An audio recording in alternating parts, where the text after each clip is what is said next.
sampaikan ini merupakan laporan dari Panwas di Kabupaten.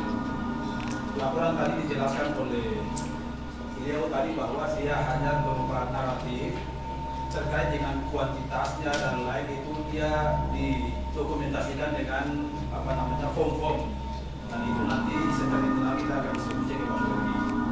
Dari penjelasan ini yang menarik bahwa sampai hari ini terutama di beberapa kabupaten setelah dijelaskan itu bahwa belum ada laporan terkait dengan logistik. Nah, perlu didudukan bahwa posisi 4 kabupaten ini kenapa belum ada laporan dari masyarakat, itu proses pengadaan logistik itu dia masih ada di posisi Jakarta. Ini harus didudukan. Masih posisi di Jakarta, proses pencetakan dan lain-lain, sehingga menurut kami akses publik terutama masyarakat masih terbatas. Nah, biasanya dalam pengalaman empiris ketika proses-proses pilkada yang lalu biasanya nanti laporan yang akan muncul dari publik itu ketika proses-proses sortir, jadi logistiknya sudah tiba di kabupaten, kemudian proses-proses sortir yang pada proses-proses itu jangkauan publik itu akan muncul di situ karena proses sortir itu biasanya KPU melibatkan publik, melibatkan masyarakat untuk melakukan itu. Nah di situ baru nanti kita ketahuan rusak dan lain itu. Ini yang harus didudukan dengan baik sehingga apa yang kita lakukan itu yang dipaparkan itu adalah temuan kita sehingga publik juga mengetahui bahwa inilah yang kita lakukan. Lalu masyarakat belum terlibat. Juga beliau sampaikan bahwa bukan mereka tidak terlibat, masyarakat Maluku ini sangat konsen, bahkan Bawaslu sudah melakukan langkah-langkah untuk mengantisipasi pengawasan partisipatif. Kami ini melakukan MOU dengan semua, ada ANGPM, ada Fatayat yang kita lakukan, kita sudah turun semua memastikan itu. Namun jangkauan khususnya terkait dengan logistik ini, memang logistiknya masih di Jakarta, itu yang harus kita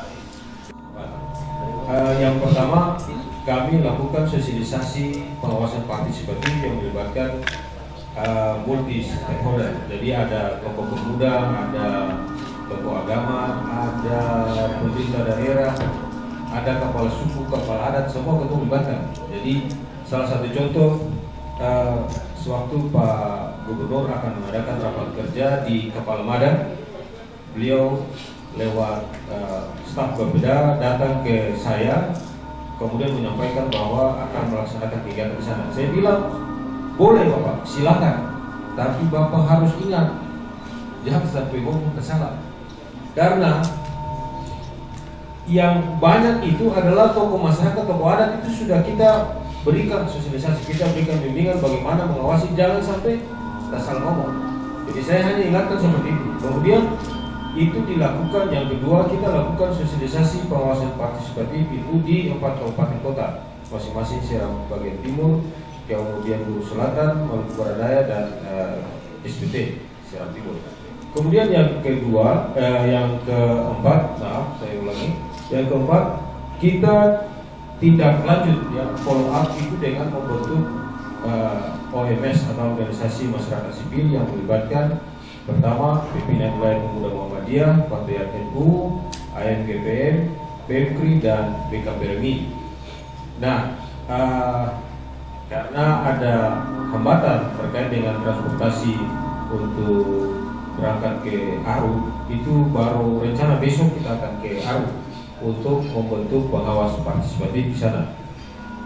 Jadi untuk 2 kabupaten yang lain, misalnya Seram Timur dan Guru Selatan, karena akses transportasinya bisa dijangkau setiap hari, itu sudah kita lakukan minus 2. Jadi hanya Kabupaten Aru dan Maluku Barat Daya yang harus kita lakukan. Ada 2 perusahaan itu yang kemudian bermasalah. Ada 1 perusahaan yang menang tapi mesinnya tidak ada mesin warna. Kemudian yang kedua juga surat izin perusahaan itu sudah mati. Nah itu yang saya ingin dengar dari teman-teman Panwas dari Kabupaten Aru, bagaimana bisa mengklirkan, karena yang tadi digambarkan ternyata itu tidak ada masalah, dan kemudian juga bahwa tidak ada partisipasi dari masyarakat. Saya kira kalau semacam laporan semacam begitu ya kita juga pertanyakan, memang itu peran daripada stakeholder partai politik, KPU, dan kelompok-kelompok civil society seperti LSM. Tapi juga dari Panwaslu, saya lihat yang dilaporkan oleh teman saya pimpinan Bawaslu Provinsi Maluku, Pak Abdullah itu adalah kreasi dan pemikiran untuk Provinsi Maluku, Bawaslu, bahwa sudah dilakukan dengan menghadirkan berbagai ormas dan sebagainya. Tapi bagaimana actionnya di level kabupaten kota itu yang kita belum lihat, bahwa memang Maluku khususnya Kota Ambon selalu menjadi patron untuk bagaimana proses pengawasan itu. Nah, di titik sentralnya adalah bagaimana Panwas kabupaten kota itu berkreasi sehingga kemudian bisa terjadi partisipasi aktif masyarakat untuk melakukan pengawasan. Kan ada dana untuk bagaimana melakukan sosialisasi kepada stakeholder itu, lalu kemudian mereka akan melakukan sosialisasi lagi kepada masyarakat sehingga bisa berpartisipasi. Jangan ada laporan tidak ada partisipasi. Nah, saya kira meskipun rezim di sana kita tahu adalah local strongman, orang kuat lokal seperti pemilihan Bapak Raja saja kalau di luar Kota Ambon, tapi kalau di Kota Ambon kan orang sangat ketat. Meskipun orang sangat rezim lokalnya sangat kuat, saya kira diam itu bukan berarti suatu pembiaran, tapi diam itu suatu perlawanan seperti kata Peter Berger. Nah, itu yang pertama. Dan kedua, saya menyoroti bahwa ada juga polemik yang saya juga baca di media lokal terkait dengan DPST, DPT di SBT. Nah, bagaimana teman-teman dari Kabupaten SBT Panwas khususnya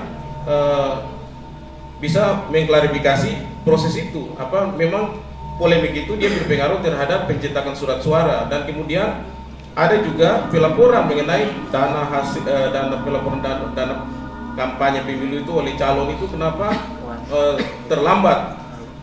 Akses atau tidak kan gitu. Boleh yang namanya semua kegiatan pemilu ini harus diakses oleh publik, harus diketahui semua tahapan, termasuk dana kampanye Pak Reza. Namun perlu diketahui bahwa proses kaitannya dengan tahapan dana kampanye ini itu prosesnya di KPU. Ini harus didudukan prosesnya di KPU, dan berdasarkan hasil pengawasan itu di 4 kabupaten ini terkait dengan pemantau pemilu itu tidak ada. Pemantau pemilu yang mengawasi di 4 kabupaten ini kan itu diwadahi oleh peraturan perundang-undangan dan itu diverifikasi oleh KPU. Nah, itu tidak ada. Nah, bagaimana mendapatkannya? Jadi dana kampanyenya itu proses dana awal, kemudian laporan itu nanti kan melibatkan audit dan lain itu. Memang dokumennya nanti sampai ke kita. Namun berdasarkan hasil pengawasan ternyata di KPU juga belum beres di beberapa hal kan. Ada teman-teman kita juga yang belum dapat dan lain, ada yang sudah dapat. Nah, kita pastikan nanti kita akan berikan ke teman-teman yang sudah di MOU dan lain untuk memastikan karena semua itu nanti kita oleh publik. Itu yang kami bisa sampaikan. Kemudian terima kasih Pak, saya interrupt di tengah karena mungkin ini juga penting ya, ada perpanjangan diskusi. Saya Luki Sukarsono dari TVRI Kepala Pemerintahan. Kita sudah dengar persis apa yang dipaparkan tadi, dan semakin dimantapkan lagi otak kita mendengar krusialnya persoalan di Buru Selatan. Ya. Ini kalau pandangan kami berempat tadi diskusi informal di sini. Ini sudah terjadi pengkebiri kerja Panwas, sudah terang-terangan Pak. Bahkan anggaran pun dikebiri karena maaf terindikasi mungkin ini juga ulah dari Patahana yang masuk dalam proses sekarang. Kiranya ini menjadi bahan kajian, bahan penyelidikan, karena kami lihat hari ini juga ada para pihak dari kejaksaan. Ya, Gakumdu. Kami berharap juga ini menjadi perhatian, mendapat penjelasan yang sangat penting. Karena proses-proses berdemokrasi, proses-proses pilkada terjadi pengkebirian. Kalau menurut kami sudah terjadi tindak pidana pilkada di sini. Mohon ini dapat penjelasan, dan memang Panwas, kami berharap juga Panwas provinsi ikut turun langsung, tetapi dalam batas-batas yang ya, dinding terbatas ya. Bagaimana ini tindak lanjut? Kalaupun dia stuck begini, dia mengancam bahwa pekerjaan ini nanti tidak dilaksanakan dan segala macam, oh enggak perlu itu, kita lanjut aja. Karena mereka merasa bahwa Panwas temuannya cuma sebatas temuan, tidak ada tindak lanjutnya, tidak ada konsekuensi hukumnya. Dan oleh karena itu orang menganggap biasa aja sih, begitu. Padahal Panwas ini sangat berperan penting dalam sebuah pesta demokrasi. Itu kira-kira beberapa hal yang perlu saya sampaikan. Mohon maaf kalau tidak berlebihan. Terima kasih. Yang kita sampaikan apa yang kita lakukan. di bawah ini kan juga jarang tersentuh dengan teman-teman pers di bawah.